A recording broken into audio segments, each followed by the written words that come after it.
Claro, y el presidente anuncia el tema del estadio y lo asocia con la candidatura de la apuesta que hace ADN para las próximas elecciones, que es la candidata, la precandidata Giovanna Ovidia. Pero no se dice nada más, es decir, no se ha presentado un plan integral. Nos ponen a discutir sobre el tema del estadio. Participen en la pregunta. Para mí eso no es lo más grave de lo que pasó el día de ayer. Ahora, si me preguntan a mí, créanme, yo podría estar de acuerdo si es que fuese parte de un plan integral. Y si aparte de ese plan integral, primero nos ofrecen solucionar los problemas más acuciantes que tenemos los ecuatorianos y ecuatorianas. Créanme, esos problemas no se solucionan remodelando el estadio de Atahualpa. Usted no va a solucionar, por ejemplo, ¿qué tenemos anotados? Vimos una nota de Catarina García de Teleamazonas, ¿no? Se habrán percatado. 50 cadáveres en contenedores en 2 hospitales. Aquí ya nadie se escandaliza. Nadie se escandaliza. O sea, imagínense ustedes el problema de salubridad en 2 hospitales donde hay que preservar la asepsia, donde hay que preservar los temas sanitarios.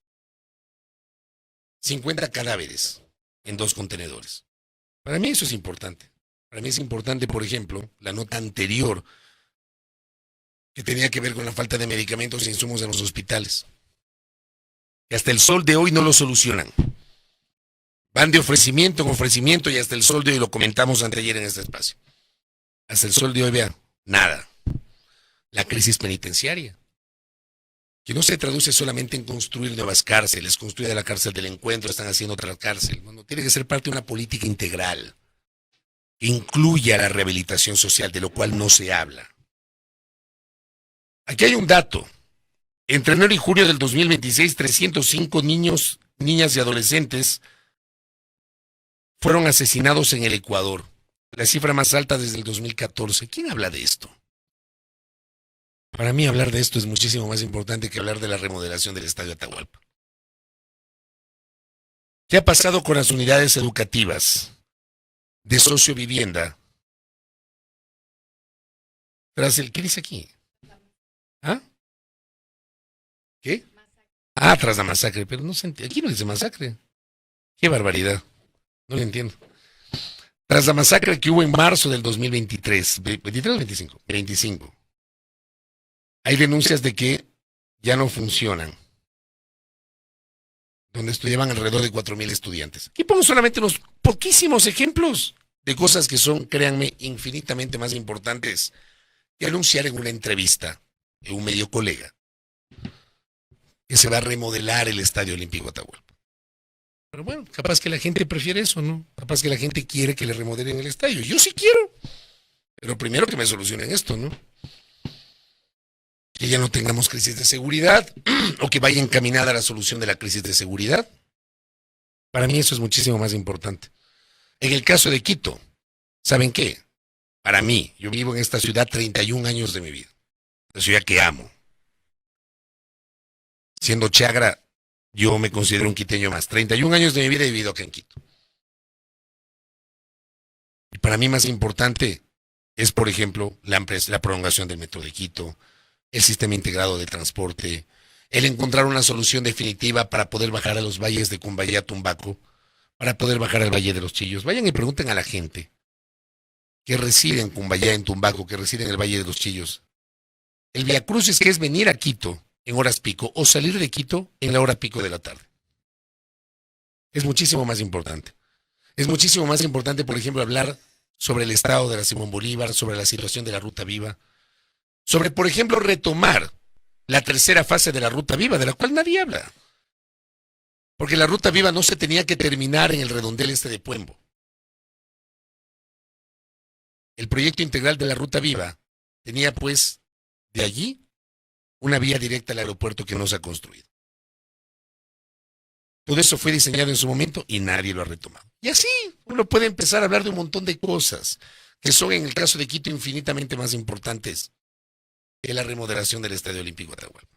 Y el poner eso en la agenda de discusión, me parece que lo que termina convirtiéndose es en un distractor de los verdaderos problemas que estamos enfrentando. Por supuesto, hay gente que aplaude, que se solaza, y claro, a mí me van a decir de todo, me van a insultar, me van a decir, ahí está el Contreras, que no sé qué, no soy Contreras. Porque yo sí quiero que rehabiliten el estadio de Atahualpa. A mí me encanta el Atahualpa. Y además amo el fútbol. Pero yo prefiero que eso, por ejemplo, le deleguen al sector privado, que algún privado se encargue de eso. Y que los recursos del Estado, y que la atención del Estado y la planificación del Estado se oriente a las cosas realmente importantes. Pero yo les decía, para mí esto no es lo más importante de la entrevista ayer del presidente. Ayer ocurrieron algunas cosas y hubo una sucesión de cosas vinculadas a este ambiente muy cuestionable, enrarecido, claramente direccionado en el ámbito preelectoral. Ayer se reunió el Consejo Consultivo de Organizaciones Políticas en el Consejo Nacional Electoral. Y en el marco de ese consejo, por supuesto, el eje de la discusión, el eje de la atención, tanto política cuanto mediática, era la sanción de inhabilitación al movimiento amigo y estas denuncias de que están proscribiendo un sector político y buscando todo tipo de argumentos para que ese sector político pueda participar en las próximas elecciones. Yo sostengo, lo dije la semana anterior, lo dije esta semana, el Lucho Vivanco tuvo la gentileza y le agradezco públicamente de invitarme esta semana a su programa del Club del Castigo, que es su nueva apuesta comunicacional. Y coincidimos con el Lucho, estuvo también Esteban Ávila Villagómez, con él compartimos pues una tertulia muy, muy, muy chévere anteayer. En el hecho de que si quieres ganar a la oposición, gánale las urnas, en igualdad de condiciones. Y si quieres ser mejor, gobierna de mejor manera. Es la única forma de derrotar a tus detractores. Pero por supuesto, por ahí tiene que venir la cosa. La manera de derrotar a los detractores no tiene que ser inhabilitándolos. La manera de eliminar a los detractores, de eliminar a los opositores, es haciendo mejor las cosas. Y que la gente se dé cuenta y vote por ti porque estás haciendo mejor las cosas. No obligarle a votar por ti porque no hay otra opción política. O sea, eso es lo democrático. Eso es lo democrático. Entonces ayer, claro, en el Consejo Consultivo de Organizaciones Políticas se habló sobre este tema. Vamos a revisar una primera nota, un primer reporte, creo que es del Pato Díaz de Coavisa, sobre el desarrollo del Consejo Consultivo ayer en el CNE. Póngale, Dieguito, por favor. Y hay opciones para el correísmo según el Consejo Nacional Electoral. Durante el Consejo Consultivo de Organizaciones Políticas, los 10 partidos y movimientos presentes mostraron su preocupación por la suspensión de Amigo y se lo expresaron directamente a las autoridades electorales. No estuvo el movimiento oficialista. La propia consejera Elena Nájera intervino pidiendo se aclare si los precandidatos de la Revolución Ciudadana pueden participar en las elecciones seccionales por otra organización política. Voy a poner un ejemplo. El señor Pavel puede salir de ahí, de ese enemigo, ¿sí o no? En el momento que se elimina el tema del formulario, obviamente ya ellos terminan en este caso esa relación con el tema amigo y pueden ser en este caso candidatos en otra organización política. Deberían haber renunciado, se les acepta en ese caso la renuncia y él también tiene que haber aceptado la candidatura. Las autoridades electorales insistieron en que a ellos solo les corresponde acatar la decisión del Tribunal Contencioso. Las organizaciones políticas cuestionaban que ese órgano afectó la democracia con su resolución. Por presunción se cancela ese movimiento. Más allá de no nuestra simpatía, nuestra antipatía con ese movimiento político. Sin embargo, nosotros somos una fuerza comprometida con la democracia. ¿Y con el respaldo de qué organización política podría participar el correísmo? El Partido Socialista reconoce conversaciones con la Revolución Ciudadana. No descartan la posibilidad de que en ciertas provincias o cantones sus precandidatos renuncien y den paso a una alianza con el correísmo. No descartamos en los próximos días, convocaremos provincia por provincia para saber qué está pensando la militancia del partido sobre estos temas. El presidente del Partido Socialista, sin embargo, confiesa su temor de que asumir esas candidaturas pueda tener como consecuencia también una suspensión de su organización política. La alerta en el Partido Socialista de que nos pretenden eliminar y si nos toca enfrentar un proceso de esa naturaleza por defender la democracia, estamos dispuestos. Y es lo mismo que expresaron otros dirigentes políticos.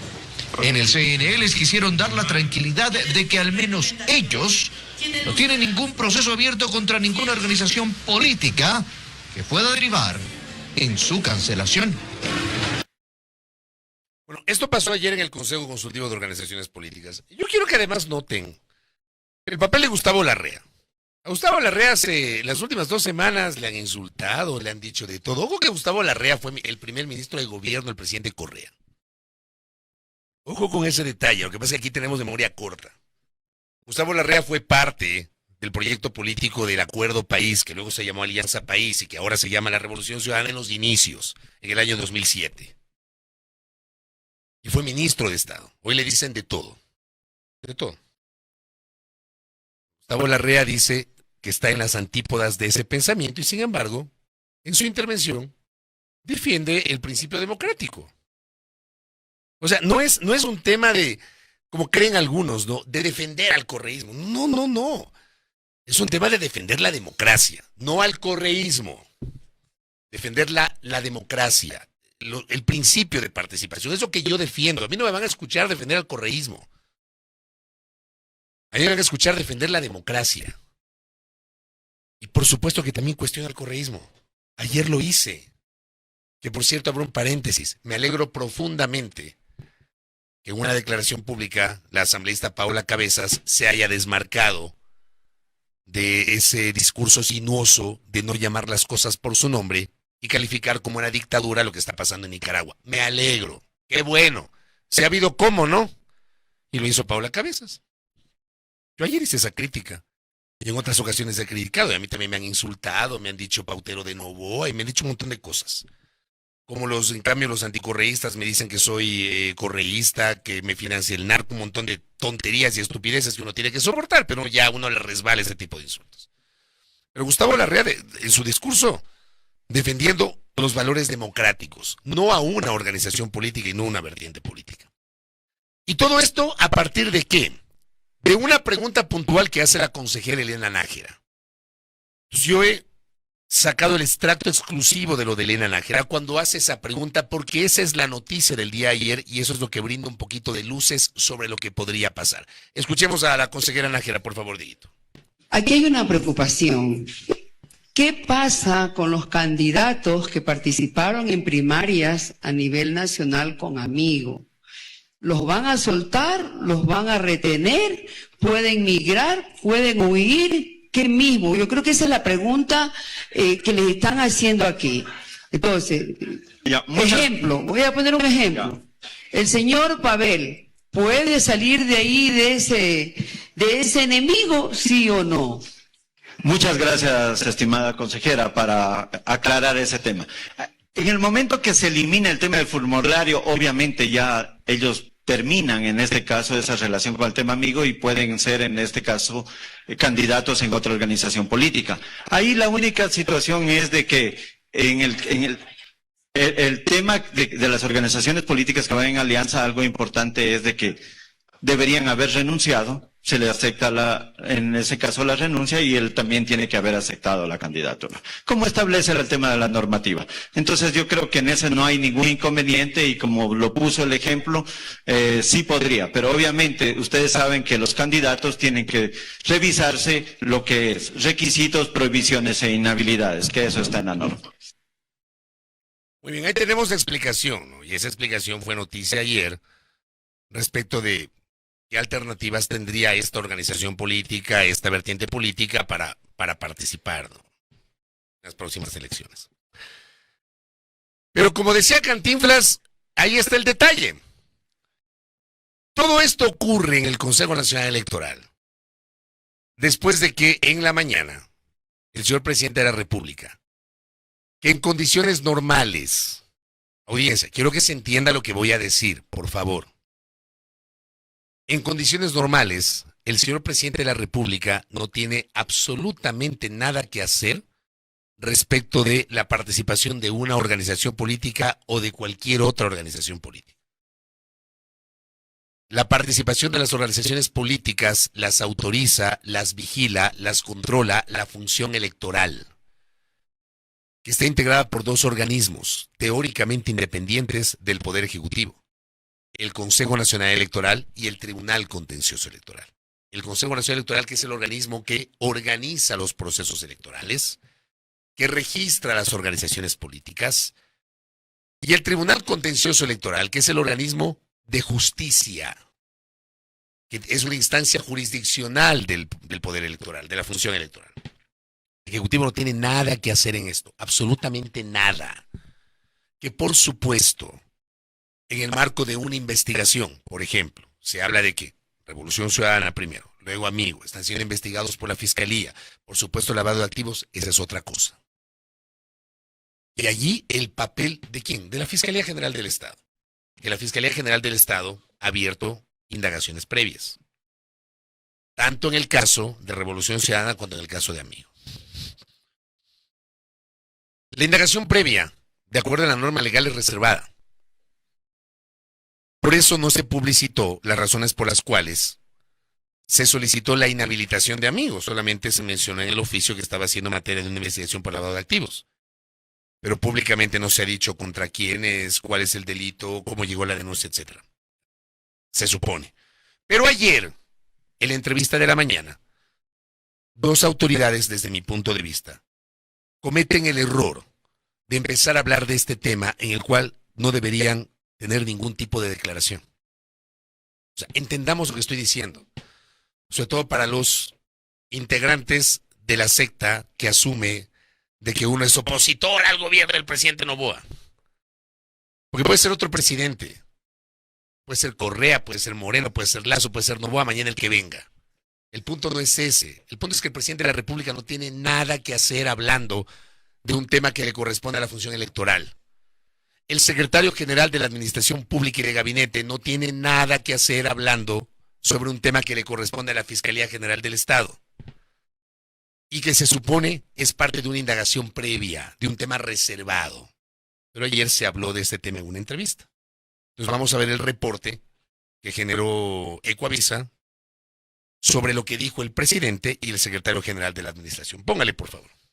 El secretario de la Administración Pública del Gobierno habló esta mañana del movimiento Amigo, que fue suspendido por 9 meses, luego de acoger a los candidatos del correísmo para las próximas elecciones seccionales. ¿Por qué Amigo en la agenda? Porque eran los mismos personajes que están en una investigación previa de lavado de activos en el movimiento anterior, donde se desconoce el origen de cierto financiamiento en la organización política, y eso es lo más importante. Creo que Fiscalía está haciendo su trabajo de investigación, que esa es la función principal de ellos. Neira emitió juicios de valor en torno a este caso, cuyos detalles no son públicos. Por ahora es una indagación previa, reservada, que la Fiscalía empezó hace 7 días, y a esas declaraciones se sumó el presidente de la República, Daniel Noboa. Es como que 4 ladrones se subieron a un carro, se bajaron del carro, se subieron al otro carro. No dejaron de ser ladrones, no dejaron de cometer crímenes. Solo cambiaron de vehículo. Y pueden escoger cualquier otro partido que no se haya prestado para lavado de activos y que haya hecho primarias, cualquier otro, incluido el Partido Socialista Ecuatoriano. Ya tienen la paranoia de que no van a fregar con el Partido Socialista. Que se lancen con el partido que quieran, que haya cumplido con la legalidad. Esto ocurre en medio de las denuncias del correísmo, que públicamente ha señalado que el gobierno está usando la Fiscalía para una persecución política con la intención de evitar que sus candidatos participen. Carlos Alarcón, fiscal general del Estado, respondió a esas acusaciones que hizo Gabriela Rivadeneira, presidenta del movimiento Revolución Ciudadana, que también está suspendido. Mi actuación aquí es única y exclusivamente hacerles conocer a los señores miembros del Tribunal Contencioso Electoral de que existe una denuncia presentada y una investigación previa por lavado de activos en contra de cualquier organización política. No se trata de que justamente antes de la inscripción de candidatos ingresó la denuncia y ahí es en donde actuó. El correísmo aún no ha especificado cuál será la próxima organización política con la que intentará participar en las elecciones seccionales de noviembre. Miren ustedes que en la nota de Diego Cuenca de Ecuavisa hay algunos elementos, lo que acabamos de mirar. Y en la parte, hay una parte donde Diego dice que el secretario de la Administración generó una declaración cargada de juicios de valor sobre un caso que está en indagación previa. O sea, yo quiero que comprendan la naturaleza del comentario. Aquí no se trata de respaldar la corrupción, de ocultar la corrupción. Si es que hay una investigación de lavado de activos y si tienen evidencias ciertas que apunten al desarrollo de esa investigación, bueno, insisto, Para eso están los procesos, para eso están las investigaciones, el papel de la Fiscalía General del Estado, de la propia función electoral si se trata de una organización política. Luego el papel de las Cortes a través de los jueces en el marco de la ley. A mí siempre me van a escuchar promover eso, la defensa irrestricta de lo que dice la Constitución y de lo que dicen las leyes. Y me van a escuchar siempre cuestionar la altisonancia de los discursos políticos. Venga de donde venga. Venga de donde venga. Yo he procurado, ayer les hablé de la coherencia en este espacio. Y sin pretender ser dueño de la verdad, he procurado manejar esa coherencia. Porque me debo a ustedes y me debo a mí mismo, a mi propia conciencia. Y mi cuestionamiento va en el sentido de que, ¿cómo se manda una autoridad del Ejecutivo una declaración de este calibre, como dice la nota, con juicios de valor sobre una investigación previa, reservada, cuyos detalles no se conocen? Porque convengamos que la semana anterior, hace exactamente una semana, el fiscal le pidió al Tribunal Contencioso Electoral que suspenda a una organización política porque está llevando adelante un proceso de indagación previa por lavado de activos. Y nada más. No brindó ninguna especificidad el señor fiscal general del Estado en su pedido al Tribunal Contencioso Electoral. Y resulta que acá tenemos al secretario de la Administración y luego al presidente hablar de ese tema. No es normal, audiencia, no es normal. Aquí hay por lo menos un desatino del señor secretario general de la Administración Pública, que por supuesto, seguramente tiene la información, porque además él fue director de la UAFE. Probablemente tiene toda la información. Pero esto hay que canalizarlo a través de la Fiscalía mediante una investigación reservada, no generando declaraciones públicas cargadas de juicios de valor. Y lo otro, el presidente dice que pueden escoger otra organización política, que se lancen con otro partido que cumpla con la legalidad. Al señor presidente de la República no le compete hacer ese tipo de calificaciones porque no es su rol. Porque además no es la función ejecutiva la que califica la idoneidad de una organización política. Lo hace el Consejo Nacional Electoral. Lo hace la función electoral. Entonces es la función electoral la que en el marco de sus competencias nos dice cuántas organizaciones políticas están habilitadas para participar. ¿Cuáles están suspendidas? ¿Cuáles son nacionales? ¿Cuáles son partidos y movimientos? ¿Cuáles son movimientos provinciales? ¿Cuáles cantonales? ¿Cuáles parroquiales? ¿Cuáles están o no habilitados para participar? ¿Qué tiene que hacer el señor presidente de la República? Sugiriendo que se lancen por otra organización política que esté en el marco de la ley. Ese no es el rol del presidente. No es que el presidente no pueda hablar de política, claro pues, porque además es el primer magistrado de la República. Sin duda, es el principal vocero del país, así es. Pero no se están cuidando las formas. Y lo que se está confirmando, evidentemente, es lo que yo sostengo. Hay un estado de autocracia en el Ecuador, en donde tenemos a una función del Estado, a un líder político que controla el poder y que no tiene empacho en reconocer implícitamente que controla el resto de instituciones. Porque a partir de sus declaraciones eso se está demostrando. Quien tiene que pronunciarse sobre los temas electorales se llama José Cabrera, presidente del Consejo Nacional Electoral. Él es el representante del CNE. Él. No Daniel Novoa-Sin, no José Julio Neira, no Fabricio Vela, no Andrea Orbe, no Diego Román. Se llama José Cabrera Zurita. Y es el organismo que lidera el ingeniero Cabrera, que es el Consejo Nacional Electoral, que nos tiene que dar luces, como ayer pasó en el marco del Consejo Consultivo.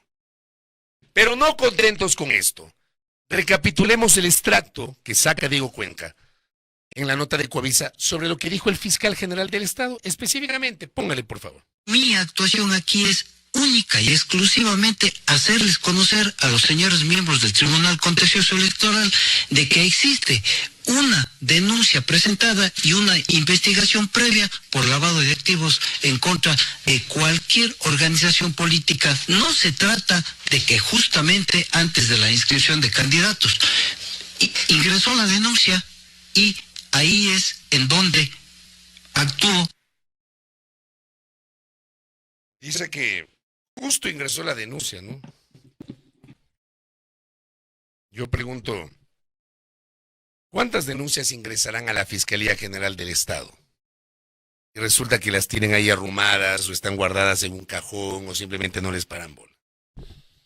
Pues justo ingresó una denuncia, justo contra la mencionada organización política y justo en la antesala, el día anterior a la finalización del plazo para el registro de alianzas, justo. Además, un viernes a las 4 de la tarde se emite una decisión justo sobre ese sector político, vamos. O sea, ya es demasiada coincidencia, ¿no les parece? Porque además, claro, pues nos van a decir que no podemos saber porque es una indagación previa. Pero ¿quién es el autor de la denuncia? ¿Qué fue lo que denunció? Fue una denuncia anónima al 1-800 delito, porque resulta, y me parecería interesante, saber cuántas denuncias recibidas mediante una llamada telefónica anónima, porque además aquí son campeones para iniciar investigaciones a partir de llamadas telefónicas anónimas. ¿Cuántas han recibido y cuántas han iniciado? Aquí se han hecho hasta allanamientos a partir de llamadas anónimas o de denuncias anónimas. Y yo siempre cito el caso. Pues que aquí tenemos memoria corta, lo que le pasó a la jueza Emma Tapia Rivera, que a partir de una denuncia anónima al 1-800 delito le fueron a allanar. Justo el día después de que ella con otra jueza le concedieron un habeas corpus correctivo al señor Wilman Terán. Habeas corpus que no significaba que le daban la libertad al señor Terán, sino que al señor Terán lo trasladaban de cárcel. Eso era todo. El señor Terán seguía detenido, pero lo trasladaron de cárcel. Como no le gustó a la fiscal del Estado, de pronto, una denuncia anónima. Como son campeones para perseguir a alguna gente con denuncias anónimas, qué miedo, ¿no? Le allanaron. Y no tuvieron empacho en publicar las fotografías en la cuenta de la fiscalía, porque son campeones para eso. Son campeones para llamar a los... para ponerles unos nombres ahí llamativos a los procesos y a las investigaciones. Y son campeones para publicar fotografías. Entonces publican la fotografía del dormitorio de la doctora Tapia, del velador, donde el cuerpo del delito estaba ahí. Una botella de agua de coco. Son detalles, ¿no? Yo por eso cuando escucho este tipo de declaraciones, créanme, estas cosas hay que manejarlas con seriedad. Eso no significa upar la corrupción, impedir o cuestionar cualquier investigación. Pero convengamos en algo, audiencia. Y permítame tomar el nombre de muchos de ustedes seguramente que me honran con la sintonía. Yo creo que muchos de nosotros, no va a decir todos, que sería deshonesto generalizar. Muchos de nosotros estamos hasta aquí, de que se manejen políticamente los temas sobre los cuales debe imperar la justicia. De que se manejen políticamente investigaciones que deben ser absolutamente serias y responsables. Estén más allá de las afinidades políticas o de los momentos políticos o de la cercanía de las campañas electorales. Ese es el cuestionamiento que yo hago. A mí no me van a escuchar jamás decir, ay, ¿cómo haces una investigación? No, nunca. Hay que investigar. Si hay un alcalde corrupto sobre el cual hay evidencias de corrupción, investigar, y hay que procesarlo. Y si hay que meterlo preso, hay que meterlo preso. Pero a mí siempre me van a escuchar cuestionar el timing. Siempre me van a cuestionar la selectividad. Y me van a escuchar, como me escuchan al día de hoy, cuestionar el hecho de que las autoridades tienen que generar las declaraciones y anuncios en el marco de sus competencias. Como decía el doctor Tomalá, zapatero a tus zapatos. Perdónenme, aquí hay autoridades que no tienen nada que hacer y emiten declaraciones. Que deben conocer, tienen que conocer, pero cuiden las formas por lo menos, ¿no? ¿No les parece? Ese es el cuestionamiento que yo hago. Acá, por ejemplo, me envió un mensaje un oyente. Pero es que además lo que dice el fiscal me dice no es cierto. Porque no es que la fiscalía pone en conocimiento y que los jueces del Tribunal Contencioso Electoral tomaron la decisión. No. Es el fiscal quien pidió la suspensión de la organización política. Así es. Eso dice el documento. El juez del Tribunal Contencioso Electoral ejecuta el pedido del fiscal. No es que el fiscal pone en conocimiento para ver, bueno, me ha llegado esta denuncia al Tribunal Contencioso Electoral, miren qué hacen. El fiscal le dice, pido que se ejecute el numeral 3 del artículo 374 del Código de Democracia que implica la suspensión hasta por 24 meses de una organización política que está siendo investigada por lavado de activos. Tal cual. No es que puso en conocimiento. Y se amparan en la indagación previa para no revelar qué es lo que se está investigando. Que por supuesto, si investigan, amigo, si investigan a Revolución Ciudadana, investiguen a todos. ¿Por qué no toman como referencia? A mí me encantaría saber, por ejemplo, ya que somos campeones para hablar, ¿no? Y a veces hablar de más. Algunas autoridades son campeonas para eso. ¿Qué les parece si le cuentan al país? ¿En qué estado se encuentran las investigaciones del pedido que hizo en enero del año 2023 el entonces presidente de la Comisión de Fiscalización de la Asamblea Nacional, Fernando Villavicencio, sobre el financiamiento presuntamente irregular de al menos 6 campañas electorales de cara a las elecciones seccionales de febrero del 2023? Pues que aquí tenemos memoria corta, ¿no? Villavicencio fue y entregó un pedido de investigación a la Fiscalía en 2023, en enero.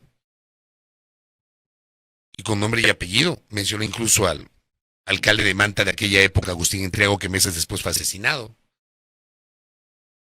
sobre financiamientos irregulares. ¿Qué pasó con esa investigación? ¿Qué pasó con la investigación que pidió el entonces ministro del Interior, Juan Zapata, a la Fiscalía General del Estado? Fue una noticia criminis lo que presentó Juan Zapata. Para que se investigue, me parece que eran 18 campañas electorales, si la memoria no me es infiel. Esto pasó hace 3 años y medio, audiencia. Enero del 2023. Lo que pasa es que en el Ecuador somos campeones por olvidarnos de las cosas. Y aquí nos olvidamos. Tenemos una memoria más corta que la de Dory en Buscando a Nemo. Como siempre yo digo eso. Y aquí uno procura acordarse, ¿no? Haciendo ejercicio de memoria. ¿Qué les parece? O sea, ya que el señor fiscal se pasea en algunos medios de comunicación, ¿qué tal si nos cuenta, y ya que menciona este caso particular, si nos cuenta qué pasó con las otras investigaciones? Porque ¿saben qué? Yo sí estoy de acuerdo en que se investigue a todos. Yo sí estoy de acuerdo, por ejemplo, en que se investigue a todas las organizaciones políticas de este país. A esos partidos políticos de alquiler, esos movimientos que ahí nadie sabe quiénes son sus dirigentes, nadie sabe quiénes son sus militantes, nadie sabe si tienen o no fichas de afiliación, nadie sabe cómo generaron las adhesiones o los adherentes para poderse constituir como organización política. Nadie sabe qué hacen cuando no hay elecciones. Y resulta que cuando hay elecciones de pronto patrocinan candidaturas. No de sus militantes, sino candidaturas externas. ¿De qué viven? ¿Cómo hacen vida política? ¿Cómo forman a su militancia si es que la tienen? Investiguen a todos, no solamente a uno o a dos, a todos. ¿Y qué les parece si generan ese baño de verdad al país? No ahora, porque estamos en el proceso electoral, sino cuando se acabe todo este proceso electoral tan cuestionado. ¿Y qué tal si después el señor Alarcón, fiscal general del Estado encargado, si sigue en el cargo, el Consejo Nacional Electoral, el Tribunal Contencioso Electoral, la Contraloría General del Estado si se trata del manejo de recursos públicos? Investiguen a todos.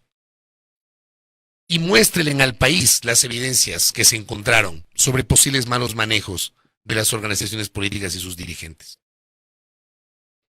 ¿Saben cuándo va a pasar eso? ¿Saben cuándo? Pasa ahora. En una situación claramente dirigida. Lo cual yo cuestiono. Yo no cuestiono que se investigue. Cuestiono la selectividad. Cuestiono las declaraciones de autoridades que no tienen nada que hacer y nada que hablar sobre decisiones que tienen que adoptar otras instituciones, otras autoridades que sí tienen esa competencia. Y por ahí va mi comentario. Lo de ayer fue, perdónenme, un desatino tremendo. Pero aquí, obviamente, les resbalan. No hay gente que lo aplaude. Como aplauden el anuncio del Estadio Atahualpa. Lo aplauden, algunos se solazan. Ese es el país que tenemos, ¿no? ¿Ah? Qué buena referencia. Gracias, don Javier. Vean. Traslado la pregunta a mis colegas que cubren el área judicial, ¿no? ¿Qué pasó con el caso Danubio? Hasta el sol de hoy no llega la fecha de la audiencia de juicio del caso Danubio. ¿Se acuerdan del caso Danubio? Bueno, déjenme refrescarles la memoria. El caso Danubio tiene que ver con un caso de corrupción de supuesta compra-venta de cargos públicos en las aduanas del Ecuador en el gobierno del presidente Lasso. Por el caso por el cual, entre los procesados, figura un actual asambleísta. Hasta el sol de hoy no se activa ese caso. No hay fecha para la audiencia de juicio. Pero para otras cosas son, vea, campeones. Rapidísimo. Acá don Javier me manda una reflexión. Creo que hay un ángulo muy potente, me dice. Estamos cayendo en el juego de discutir ofertas demagógicas mientras se desvía la atención de temas realmente graves del país. Totalmente de acuerdo y lo estoy haciendo. Lo del metro de Quito no es nuevo, el presidente ya lo ofreció el 6 de diciembre de 2024 y volvió a prometerlo el 3 de enero de 2025. Yo le añadiré el 24 de mayo del 2025 también, Javier. Ahora aparece el Estadio Olímpico. Cada vez que se acercan las elecciones reaparecen los grandes anuncios. La verdadera pregunta es, si aún no logra resolver la inseguridad, la crisis de salud, la educación, el estado de las vías y una economía contraída por la falta de inversión pública estratégica, ¿por qué seguir ofreciendo proyectos que hoy no son prioridad? Mientras el debate se concentra en esas promesas, se deja de hablar de asuntos mucho más de fondo, como la concentración de poder y otros problemas estructurales del país. Por eso yo les decía, yo planteé la pregunta del tema del estadio, mencioné el tema del estadio, pero para mí no era el eje del comentario del día de hoy. El eje del comentario del día de hoy tiene que ver con esto que dice Javier, la concentración de poder. Las declaraciones desatinadas. Porque a partir de esas declaraciones el pez muere por su boca. Cuiden por lo menos las formas. No lo hacen, lamentablemente. Acá, Henry me dice, el señor secretario Neira y el presidente Noboa saben quiénes presentaron las denuncias, justamente porque son ellos los interesados. No dudo que sepan, pero resulta que empiezan a brindar información que es reservada en el marco de una entrevista con un medio de comunicación. Gelacio Mora del Tejido Social de Guayaquil dice, existen prioridades, salvar vidas definitivamente parece no ser el objetivo. Basta ver el desabastecimiento de medicamentos en los hospitales, hay un desprecio ahí. El capricho de construir un museo y el estadio es un insulto a la inteligencia de los ecuatorianos pobres. La deuda social continúa impaga, dice Gelacio. Es normal, me dice otro oyente acá, que el secretario Neira, que ya no es director de la UAFE, siga teniendo información que debería proveer la UAFE. Son detalles. Por acá don Robert. Ya mismo les hacen eso, no, que se le haga la lengua chicharrón, ¿no? Ya mismo le hacen eso a los periodistas no alineados, diciendo que lavan dinero. Qué susto, ni digan. Qué susto. Yo siempre digo que por lo menos prefiero ser chiro, pero tener la conciencia de que a las 2 de la mañana no me van a ir a tumbar la puerta de mi casa. Al menos no con una evidencia real.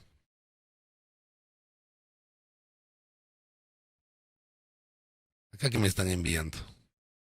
Ah, por ahí en alguna transmisión creo que me estaban tapando el rostro. Don Edison Mayorga, con esto cierro.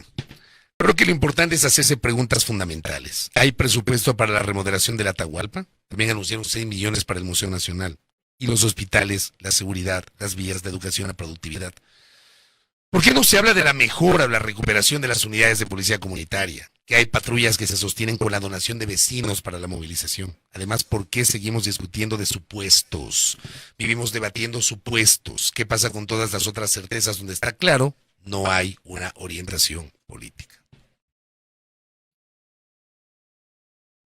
Y para cerrar el comentario, ya lo tengo a Diego Garrido. Pablo, gracias por este mensajito. Desde lo sociológico, según Robert Merton, toda acción social tiene 3 tipos de consecuencias.